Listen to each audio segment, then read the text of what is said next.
Taifa la Mungu, tumsifu Yesu Kristo. Karibuni katika channel hii ya Padre Roger Kiwango.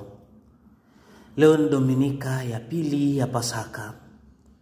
Na katika Dominika hii ya pili ya Pasaka tutajadiliana juu ya Injili sura ya 20 aya ya 19 hadi ya 31. Katika Dominika hii tuna mambo matatu ya kujifunza.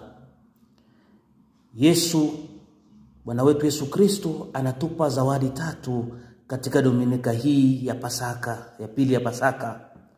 Na zawadi ya kwanza ambayo anatupa katika Dominika hii ni furaha.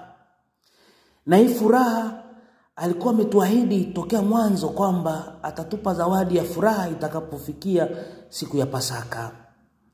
Zawadi ya pili ambayo Yesu anatuzawadia katika Dominika hii ya pili ya Pasaka ni zawadi ya amani. Katika lugha ya Kigiriki basi tunaweza kuisema shalom. Shalom manake ni amani. Amani hiyo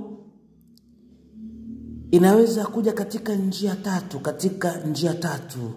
Zawadi ya ustawi, amani ya ustawi, amani ya maelewano, amani ya afya ya kila mmoja wetu, ya kila jamii tunayoishi, ya kila tamaduni tunazotoka. Zawadi ya tatu ambayo Bwana yetu Yesu Kristo anataka kuzawadia siku ya leo ni zawadi ya Roho Mtakatifu, kama alivyokuwa ametuahidi. Huyu Roho Mtakatifu ambaye atakuja katika maisha ya kila jamii tunazotoka. Tunaona katika mwanzo, ni siku ya kwanza ya Jumapili, siku ya kwanza ya wiki. Tunaona hata kwenye vitabu vya Mwanzo jinsi Mwenyezi Mungu alivyotumia huyu Roho Mtakatifu katika ugawa juu ya maji, ardhi na maji. Huyu Roho Mtakatifu tunayemzungumzia leo, huyu Roho Mtakatifu aliyemfufua Yesu. Huyu Roho Mtakatifu ambaye anakuja baada ya ufufuko wa Bwana wetu Yesu Kristo, anatupa zawadi ya huyu Roho Mtakatifu katika jamii tunazoishi. Anatufanya jamii mpya, uumbaji upya.